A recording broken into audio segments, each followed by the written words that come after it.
I'm Kevin Sabet, and thanks for taking a little bit of time to hear me out. I'm going to speak for the next 10 to 12 minutes about a balanced approach to marijuana policy, which essentially answers no to the question of legalization, but yes to the question of balance. I'm going to talk a little bit about our experience of legal drugs in society, the experience of legalization elsewhere, the underground market related to marijuana, the latest marijuana health effects, and I'll conclude with a bit on medical marijuana. You know, unfortunately, we're often tied into the point where we have to decide between either legalization or full prohibition. That's the way the debate has often been presented. And I think that presenting the debate in that way is too simplistic for what it actually is, when we know that it's really a balanced approach of programs that work. A couple of things to start as a premise. First, it's very interesting to look at the polls for marijuana legalization. And actually, we're at a point now in 2010, 2012, where we've never had so much support for marijuana legalization from the general public, according to a couple of surveys. Even in the 1970s, when things were getting a little hot and there was more people in favor of legalization than there had been in the past, it didn't really come close to where we are today, and I think that's a concern. Most of the public discussion on legalization, as you can see, comes from the fact that there's a big generational divide between those who support legalization and those who oppose it. And I think that's very worrisome because, frankly, we're losing Generation X and Y. So those that were born between 1965 and 2000. The majority of those folks think there should be legalization, and that number has been steadily going up over the last 10 years. I find that very concerning. The silent generation, those around 1935, et cetera, before that, they have consistently had lower support of legalization, but even they have shown an increase over the last 10 years. So there's some key demographics, especially young people, that we're really missing. And if we think about, going to the next slide, what issue and what factors have led to that increase, I think there are a couple things. I mean, one, of course, the anti-legalization folks have been outspent, and we've been hearing that for a very long time and talking about that. But I think there are a couple other things we don't talk about as much that, if we addressed, could actually get to the core of that problem. The first is what I would call the messenger problem, this generational familiarity, in that a lot of the folks who don't believe in what we're talking about with a balanced approach and fighting legalization, they are younger, and they hear the message of our message is often delivered by people that they do not relate with from a generation to generation. That's not, frankly, they're not their own age. They're not near their own age. And that has been a big, unfortunate aspect of this, is that there hasn't been enough younger people talking about a balanced approach and anti-legalization. I think that also the legalization groups frame their issue as a very sensible alternative to the current policy, that because current policy, quote unquote, isn't working, then therefore we need to legalize drugs. And they use terms like humanitarian, common sense, science-based, evidence-based, terms that actually the anti-legalization camp does not use as much, and that has been working.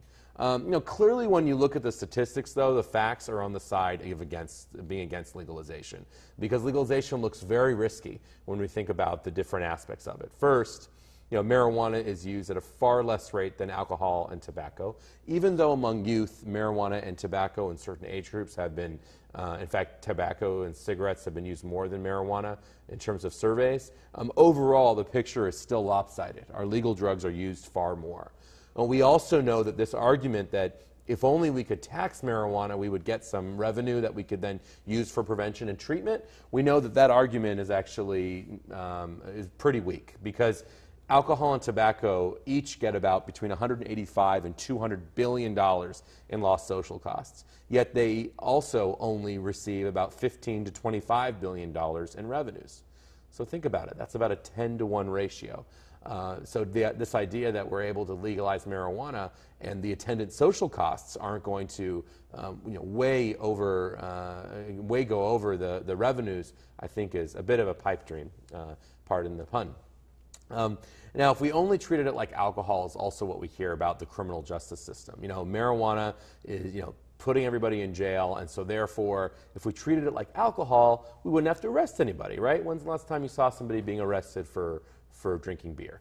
Well, the reality is that among the alcohol-related nonviolent arrests, so just arrests for, say, public intoxication or any of the effects of higher alcohol use, like driving while intoxicated, those arrests come to about 2.7 million a year.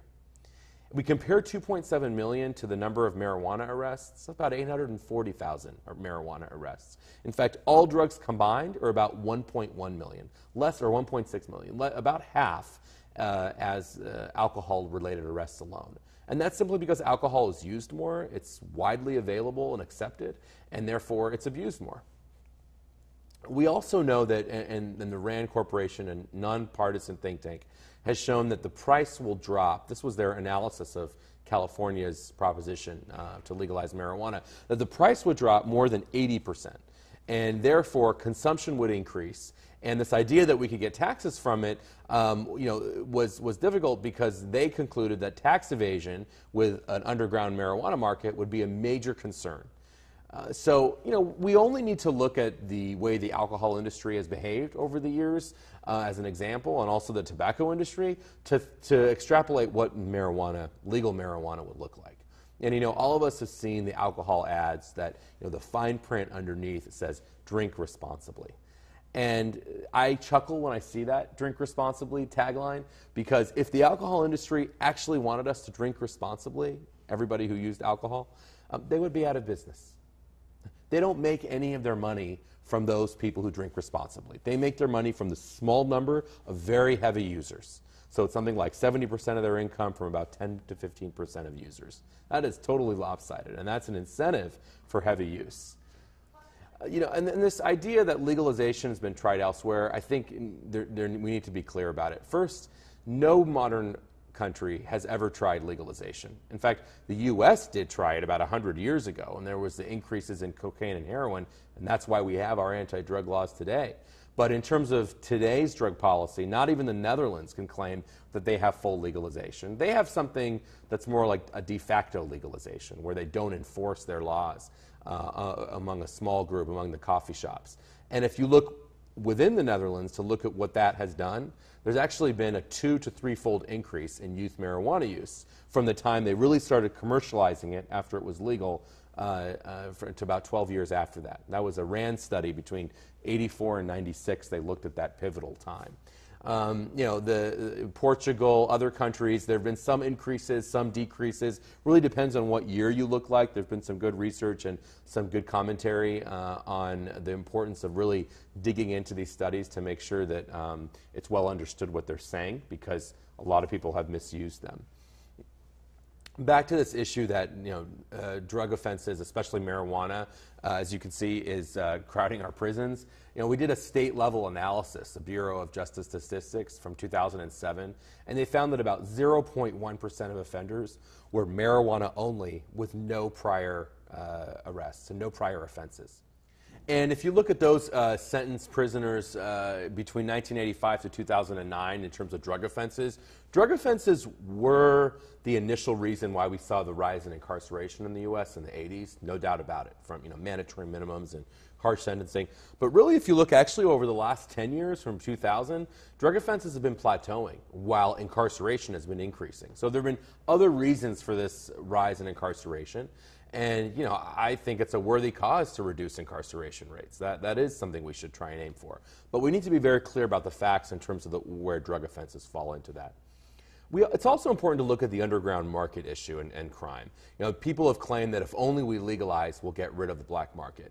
And again, RAND also, in light of the California proposition that did not pass, RAND did a report on Mexico's drug trafficking organizations.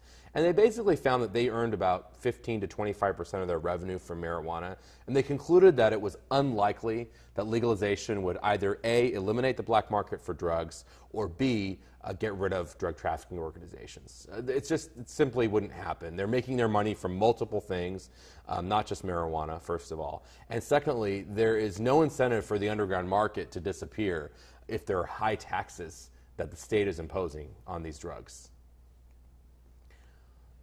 John Calkins in his class at Carnegie Mellon looked at the fact that taxes are necessary to prevent a price collapse, and there would have to be very high taxes, and these could create gray markets. On to the health effects of marijuana very quickly. I mean, we know that marijuana is not a benign drug, and that in fact 1 in 11 people who ever start using will become addicted. That's about the same rate as stimulants or analgesics, a little bit less than alcohol and cocaine, which are about 15 to 17%. And cigarettes are our most addictive drug, 1 in every 3 people. Heroin, 1 in every 4 people who ever start. But if you start in adolescence, researchers looked and found that marijuana addicts 1 in 6 adolescents who ever start using it. And that's not a trivial number, especially when you look at who's in treatment today and what drugs they're there for. And as you can see with this chart, the vast majority are there for marijuana. It's just so much more prevalent. Especially the fact there's been this increase between 1993 and 2007 with marijuana treatment admissions. And that's even when alcohol and cocaine have gone down, and heroin has stayed about the same. But marijuana has seen a more than doubling in treatment admissions. And if you think about why, especially over the last 15 years, actually, marijuana has been relatively stable. It's gone down in certain years, gone up in other years. When you look into why then is there so much increase in treatment, one of the reasons researchers have hypothesized is the fact that today's marijuana is not the marijuana of the past. It's much stronger. There are incentives, obviously, to make more potent marijuana to get more bang for your buck. They can sell it for a greater price. And that's been a big issue, is much more potent marijuana grown under very precise conditions to bring up the levels of THC. The final slides I'm going to talk about today is regarding this issue of medical marijuana. And we all know that medical marijuana is essentially voting on a medicine. It's bypassing this FDA process, which assures all sorts of things around safety and efficacy. And studies shown that have looked, we've had 15 years of medical marijuana so far. Studies have looked at who's actually using marijuana for so-called medical purposes. By and large, less than 5% for a chronic illness, for cancer, for HIV, and more than 80%, sort of the average person, is 18 to 32-year-old white male, history of alcohol and drug abuse, no history of a life-threatening illness like cancer or HIV. So I think it's important to look at who's actually using this drug. And of course, that doesn't mean that components in marijuana don't have medical properties. These are actually being scientifically developed as we speak, just like we have medical properties in opium, where where we have medicines derived from opium, even cocaine. But that's very different than allowing it to be in an outlet, without public health oversight and without going through proper trials. So, in fact, one such drug going through a proper drug trial right now that's really in the late stages is a drug called Sativex, which is essentially an oral mouth spray of 2 components in marijuana that are together in that mouth spray. And it's been approved throughout Europe and in Canada. That's an example of medical marijuana done right, in my opinion, and frankly in the opinion of the scientific community, as opposed to going somewhere with a 300-pound bouncer guarding a locked door with a neon sign at a place that only accepts cash. That seems a little suspect to me for medicine versus this process. Now, that doesn't mean, though, that there are no other ways to reduce incarceration. There are, and you can do so without legalizing drugs. You can do so going through a really balanced approach of prevention, treatment, recovery, smart enforcement, and international efforts. And I'm not going to go into those details today. But it's important to know that prevention does significantly reduce drug use, that treatment is cost effective. People can and do recover, and there's reasons why we shouldn't stigmatize those that are in recovery. And frankly, that enforcement and treatment can work together. For example, in drug courts, things like Project Hope, things like the Drug Market Initiative, and other related things. So the future is uncertain about marijuana legalization. As you can see, there are a lot of different ways this can go. But I think it's really important, and I'll leave with this, that we do a couple of things. Recruit the younger generation into our field, go out of our way not to look inflexible with our policy, pick battles wisely, and really think like the future. As I say, think like Google, not Microsoft. Although Microsoft has a lot and has taught Google a lot. Google has paved the way for a whole new way that we look at a certain segment of an issue. And we should do that in drug policy. So I appreciate you listening to me. Go on my website, kevinsabet.com. Email me anytime at Gmail, and I look forward to hearing from you. Thanks very much.